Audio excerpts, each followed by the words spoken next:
Muchas gracias, Marcela. También un saludo, pues muy afectuoso a mis colegas panelistas y a todas las personas que están conectadas. Y pues muchas gracias a Safe Democracy por esta invitación muy pertinente, no solo en el marco del proceso electoral en México, sino que pues realmente cada vez que hay un proceso electoral en el mundo, puntualmente en este caso en América Latina, estos espacios son muy importantes para no descontextualizarnos del entorno regional, ¿no? Y si bien que las dinámicas cotidianas en nuestros países nos hacen a veces creer en esa excepcionalidad de nuestros contextos, que sin duda tienen un grado de excepcionalidad, pero a cierto punto las experiencias comparadas siempre son útiles. En este caso, sobre todo para la participación política juvenil. Bueno, yo voy a desarrollar un poco justamente en qué entorno me he desenvuelto con otros jóvenes, porque al final, como tú lo mencionas, Marcela, pues al final realmente el trabajo que uno hace lo tiene que hacer de la mano con otras personas, ¿no? Al final, la incidencia política, sobre todo juvenil, con todo ese entusiasmo y vigor que uno puede tratar de llevar al entorno político ciudadano también, no lo puede hacer solo, ¿no? Y eso implica contextualizarnos en la democracia. Y en este caso, bueno, la democracia en Honduras, si pudiéramos poner un punto de referencia, quizás tendría que ser 1982, cuando entra en vigor la actual Constitución de la República, así como en muchos otros países, pues Honduras vino de gobiernos militares y se da esa transición a la democracia en 1982 y hasta la fecha seguimos con ese orden constitucional que a su vez crea esta forma o instaura la democracia como forma de gobierno hasta el momento. Pero claro, la teoría de cómo está planteada la democracia en el país luego va contrastando con pues cómo materialmente se han dado las cosas, ¿no? A través de los años. Y quizás ahí son útiles pues varias mediciones sobre la democracia actual y por lo menos en los últimos años. Por ejemplo, pues hay varios centros de investigación que catalogan a Honduras como un régimen híbrido. ¿Qué es un régimen híbrido? Bueno, un régimen híbrido, pues en pocas palabras sería como ese punto intermedio entre una democracia débil o plena, pero una democracia más o menos funcional y un régimen autoritario, ¿no? Entonces Honduras está como en esa zona gris, pero está en esa zona gris, según varios centros de investigación, entre ellos The Economist, quizás es uno de los más reconocidos, desde 2009, ¿no? En 2009 en el país hubo un golpe de Estado y desde ahí, pues naturalmente cambia. Y el 2009 es vital para entender cómo muchos jóvenes hemos participado desde entonces, porque en ese momento yo tenía 13 años y desde 2010, que en 2009 ocurrió el golpe de Estado y luego vinieron elecciones presidenciales, desde ahí hasta 2022 gobernó el mismo partido político. Entonces, la visión del país y la democracia en Honduras, muchos la vimos a partir de ese mismo partido político en el poder. Y quizás para cerrar esa parte de contexto, no solo era un mismo partido político, sino que el presidente que estuvo en Honduras por casi 8 años, pues con serias acusaciones de vinculaciones al narcotráfico, ¿no? A tal punto que luego que salió del poder en 2022 fue extraditado a Estados Unidos. Entonces, todo eso generó pues un impacto muy grande en quienes íbamos creciendo en esos años. ¿Y qué es lo que iba sucediendo? Bueno, se deterioraba la calidad de la democracia. Como en muchos países hay dos partidos políticos hegemónicos en Honduras. A raíz del golpe surgió un tercer partido político, pero aun cuando estaban esas tres fuerzas políticas, los espacios de participación para la juventud pues no eran tan amplios, ¿no? A menos que uno realmente se identificara con una de estas fuerzas políticas. Y ahí es donde estas mediciones son útiles porque pues por lo menos desde 2018 hasta la fecha, la desconfianza en los partidos políticos asciende a casi el 80% de la ciudadanía. Entonces, porque hasta el día de hoy ocurre en Honduras y en otros países del desgaste político partidario, no es nuevo y es una realidad en muchos lugares, ¿no? Entonces, si hacemos ese vínculo, partidos políticos, democracia, ¿cómo entramos los jóvenes en Honduras? Y cómo un poco también en el marco de la complejidad de ese contexto, nosotros y ahí hablo en mi participación con otros jóvenes, decidimos tratar de romper eso, o esa apatía y también esa distancia entre los ciudadanos y los partidos políticos y por ende la democracia electoral. Bueno, les diría que las elecciones de 2017 fueron un parteaguas. En 2017 hubo elecciones generales en Honduras, allá el periodo de gobierno es de 4 años, y fue el proceso electoral en el que se reeligió este presidente que les digo que fue el que al final terminó siendo extraditado, ¿no?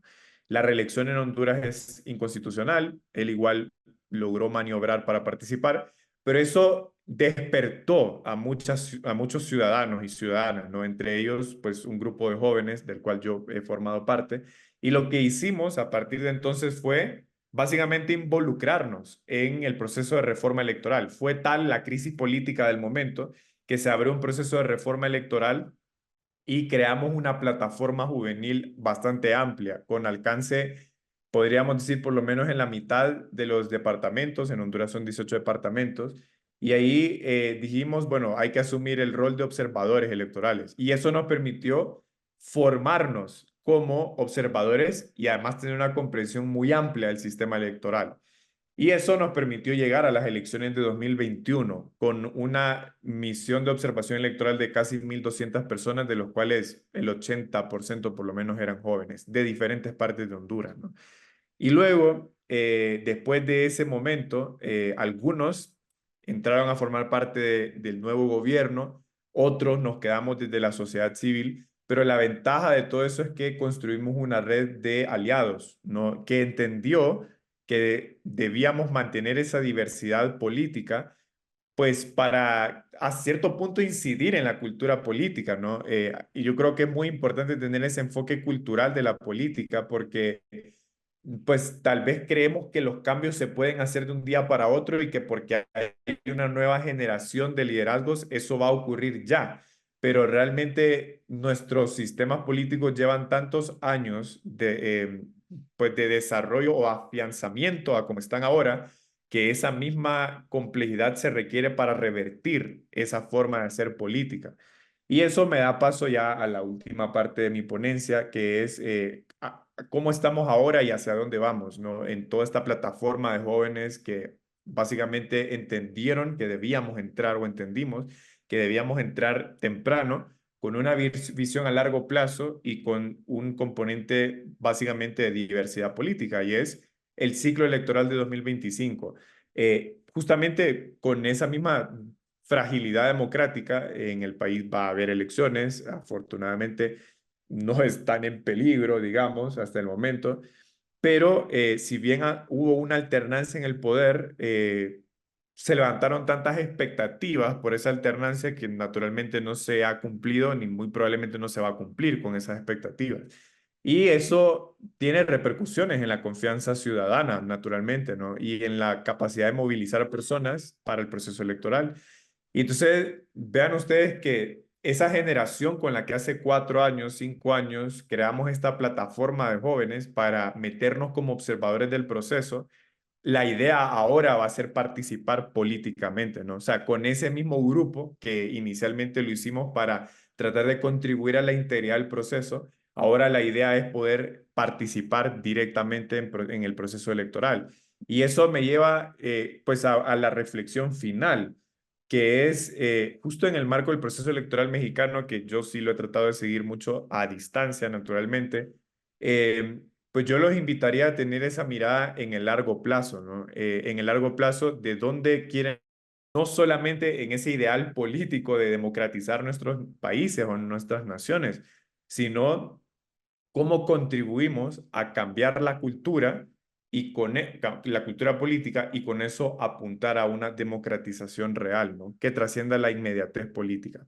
Así que bueno, se puede hablar mucho, pero quería puntualizar en esos temas. Marcela, no sé si ya estoy sobre tiempo, pero traté de quedarme en los 10 minutos. Estás perfecto, estimado Ok. Rafael.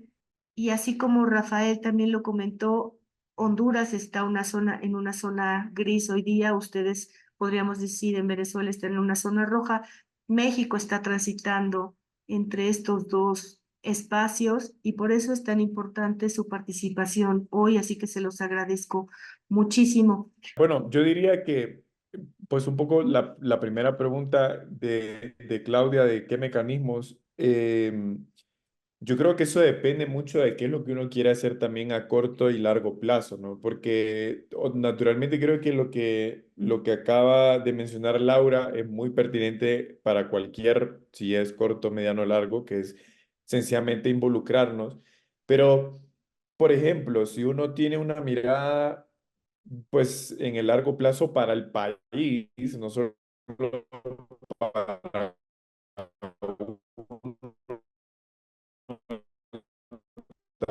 también, pues yo creo que ahí parece política, ¿no? O la apatía política, eso es una realidad. Entonces, ¿cómo podemos partir de esa premisa? Y parte de lo que yo hice, porque pues al final yo también cuando me quise involucrar no encontré espacio en los partidos políticos de ese momento. Entonces yo lo que hice fue involucrarme con las organizaciones de sociedad civil, ¿no? Que al final, o sea, uno hace política, o sea, uno puede hacer política desde distintos sectores. El punto es cuál es el objetivo y tener pues ese fortalecimiento democrático en el centro de. Y entonces uno puede involucrarse en organizaciones civiles, en organizaciones gremiales del sector privado, etcétera, y desde ahí construir un camino con otras personas y luego dar el salto a otras esferas. Entonces, quizás en concreto mi mensaje es que, ¿qué mecanismos? Bueno, valorar la diversidad de actores con los cuales uno puede entrar y luego crear una red de apoyo al final, ¿no? Uno solo una golondrina no hace verano, eso va a ser verdad siempre. Y por ende, crear esa red de apoyo, sea que lo hagas desde las universidades, desde la sociedad civil, el sector privado, los partidos políticos, aunque estés en uno de esos sectores, vas a ocupar una red de apoyo, o sea, aliados con los mismos principios en otros sectores. Entonces, si no encontrás espacio en un lugar, puedes probar en otro y eso no implica que más adelante podés dar el salto a otros espacios. Bueno, no, primero agradecer también, ¿verdad?, a Safe Democracy, porque yo sí creo que estos espacios son muy valiosos justamente para pues dar esa visión más allá de las fronteras inmediatas que cada uno tiene. Y también en función de eso, cuando dije construir una red de apoyo, pues justamente esto sirve para eso también, ¿no? Para que podamos conectarnos y sobre la base de eso poder en algún momento unir esfuerzos. Así que yo a lo que exhorto a mis pares mexicanos que están acá en función del proceso electoral en curso allá y de cara a la jornada electoral, pues es hacer eco de lo que han dicho mis compañeras y compañeros acá, involucrarse en lo que se pueda involucrar de aquí a lo que queda de la elección y recordar que la democracia no termina en la jornada electoral. En realidad eso es un punto más, un acontecimiento más, pero donde uno tiene que mostrar el compromiso real es justamente después de, que es cuando ya todo el mundo vuelve a su cotidianidad, ¿no? Así que agradecerles la invitación y bueno, pues en Honduras yo estoy totalmente abierto a colaborar con quienes deseen hacerlo en este espacio. Así que muchas gracias.